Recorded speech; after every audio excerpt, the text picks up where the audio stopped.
I want to take a moment to do something to recognize a few folks. First of all, I would like to recognize all of the folks that are waiting on us today, that are delivering their food, that are cooking our food.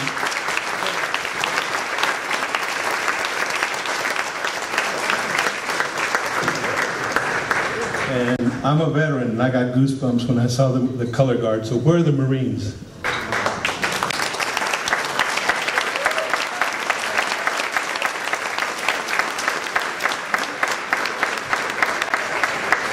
And I also got goosebumps when I heard my team do the start.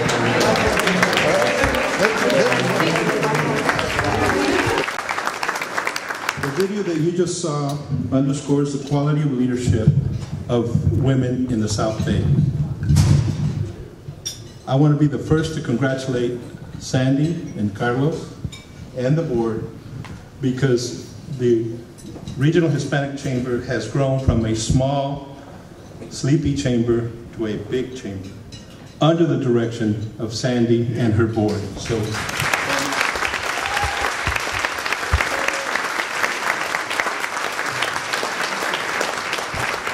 past chair of this board, I have watched it grow from across the bay, because my office is just right across the bay here. And one of the things that you learn about Sandy is once you work for Sandy, you never stop working for Sandy.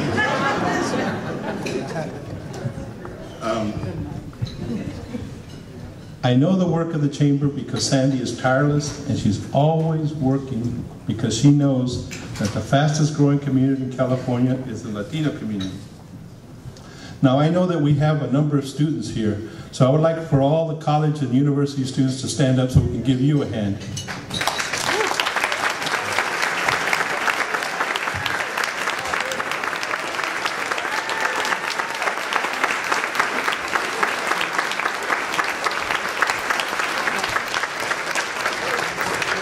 These folks are our future, but they're our future today. By the way, I'm a graduate of Cal State University, Sacramento. I'm very proud of that too, although it was a number of years ago, as you can tell from my hair. Today, 1/2 of all the children in California's public schools are Hispanic.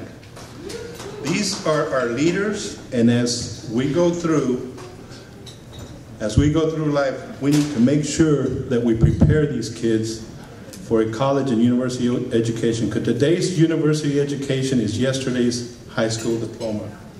So the chamber is doing that, because when Sandy called upon me to help her back about 6 years ago, she was focused on education, and she had a bunch of educational, she had an internship program, which she still has going with Cal State Long Beach, and she was always working on education. So we have to make sure that we continue to let all of our kids. I have the best job at Cal State because I work with all of the underserved communities. I work with the African American community, Asian Pacific Islander community, Latino community, and the tribal communities.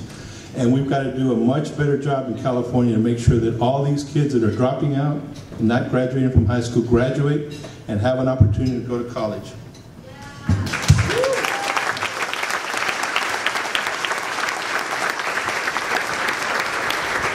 So tonight, you saw the video, you're going to meet 9 role models for all of our kids.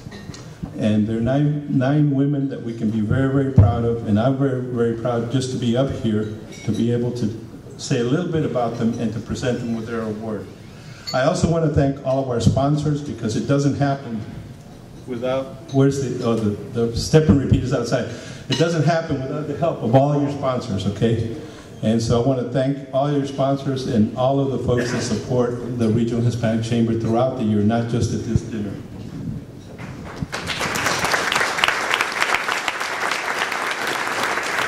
With that, I'm a little shorter. With that, we'll get on with the recognitions. Our first honoree is Mujer Gubernamental, a woman that represents government. Dr. Sujer Lowenthal was elected to represent the 2nd District back in 2006. And after serving an unexpired term, she ran unopposed in 2008. As the video mentioned, she was born in Madras, India, and came here with her mother, who was part of a visa program for nurses, because we still have a nursing shortage in this country. And she did get her master's from UCLA and also from Cal State University, Los Angeles. So she's a CSU grad also. And we're very, very proud of her. I get to see her on TV about once a week on Channel 13. And so, Sergio, would you please come up?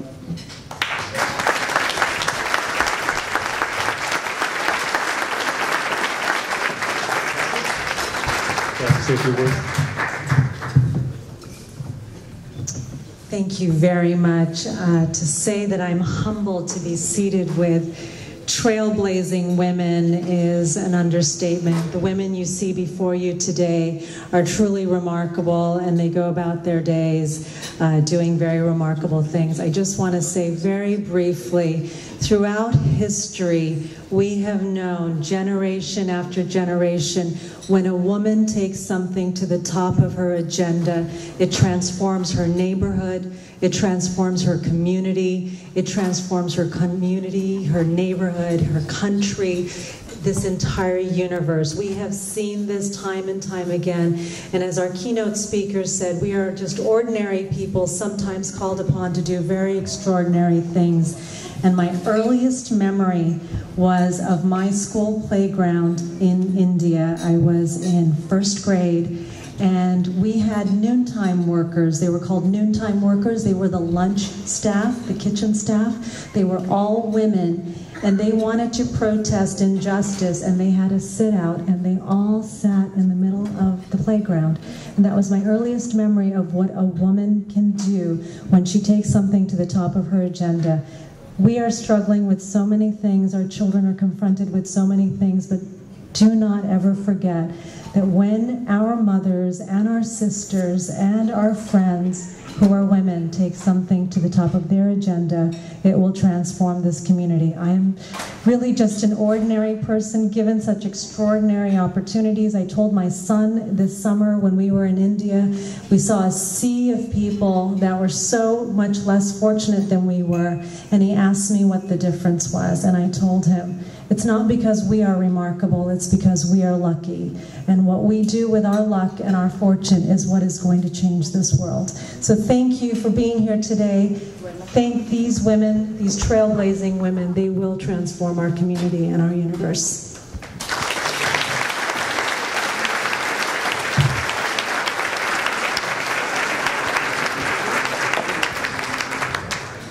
Our next honoree, for disclosure, I'm a little bit prejudiced towards it. Dr. Mildred Garcia is being recognized as Mujer Educación, a woman in education. Dr. Garcia, and by the way, she likes to be called Millie, okay, not Mildred. Dr. Garcia got to Cal State Dominguez Hills about 3 years ago, and she has transformed that university from kind of a university with just marking time to a university that is on the move. Most recently, President Obama asked Dr. Garcia to come up to the White House and stand with him as he was reauthorizing the White House Initiative on Educational Excellence for Hispanic. There was only 3 educators with the president. Dr. Garcia was one, Ed Padron from Miami-Dade Community College was another, and Dr. Francisco Cigarro, who was the chancellor at the University of Texas, was the other. And that's the kind of person that we have here now. You saw in the video, she talked about how she got her doctorate in education at Columbia. She got 2 degrees at Columbia, but the real degree that she got was on the streets of Brooklyn. She got a PhD in living in Brooklyn, and if you survive Brooklyn, you can survive anything. Dr. Garcia.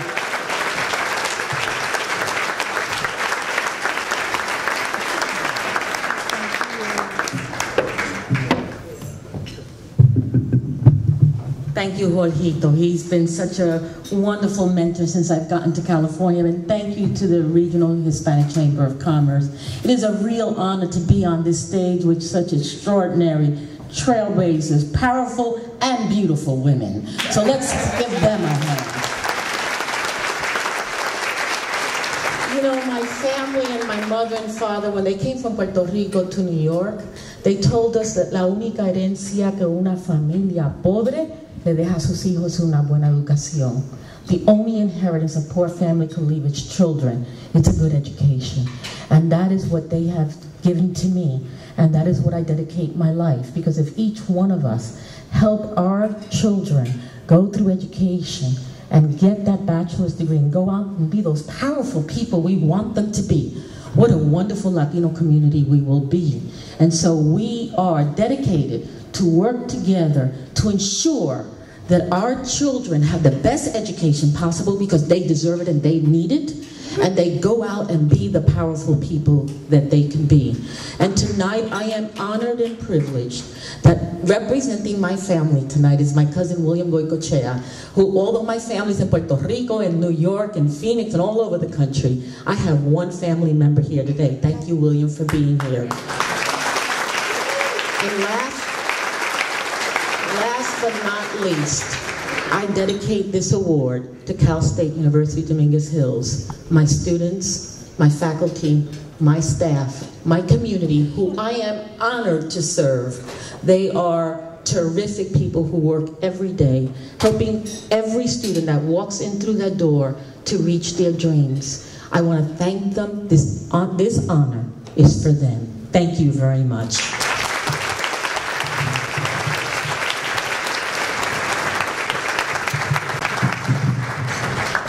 Told you I was prejudiced.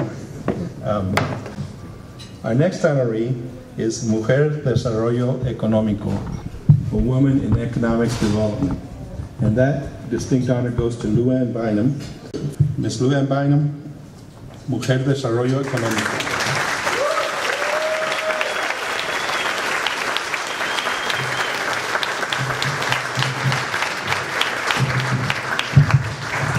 Thank you very much. Thanks, Sandy and the board for the Regional Chamber for your passion and your commitment and stepping up to the plate in this region to reach out to Hispanic businesses, something that we are trying to do more in our Small Business Development Network that we oversee for Los Angeles. I also want to thank my family for being here, my husband Jim, my son Joshua, my sister Ditter, that's her nickname.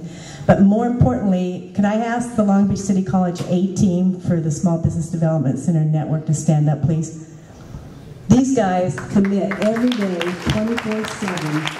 They do the heavy lifting for us. They're the ones that really deserve this reward, and I'm honored to work with them. They challenge me every day, and thank you for being here tonight, guys. Thank you. Thank you, Ann. Our next honoree is Mujer Comunitaria. Brenda V. Castillo serves as Director of Governmental and Public Affairs for the Western region of BP America. She is the single point of contact for BP businesses such as U.S. retail, remediation, lubricants, alternative energy, pipelines, and logistics. Also, for fair disclosure, I'm from Texas, and we have some pipelines that belong to BP that run through our ranch, and so I'm a big supporter of BP. She oversees several multi-million-dollar community investment programs, which includes the LA County Museum of Art, and educational outreach programs, process technology and chemistry technology scholarship programs. STEM is the most important thing that we can embed in our children. If a child takes algebra, if a child takes science, they're going to qualify for college and they're going to go to college. And so these programs are very important. She also works very closely with Cal State Dominguez Hills. So without further ado, Brenda Castillo.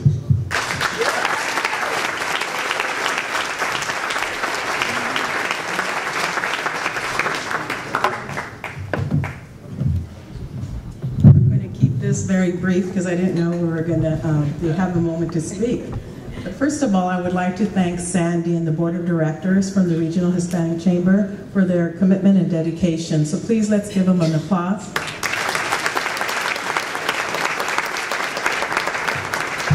I am grateful to work for BP America because they allow me to do my work in the community, and what's more importantly is that they support me with making financial contributions to the Chamber and many other nonprofit organizations. And that is important. It's just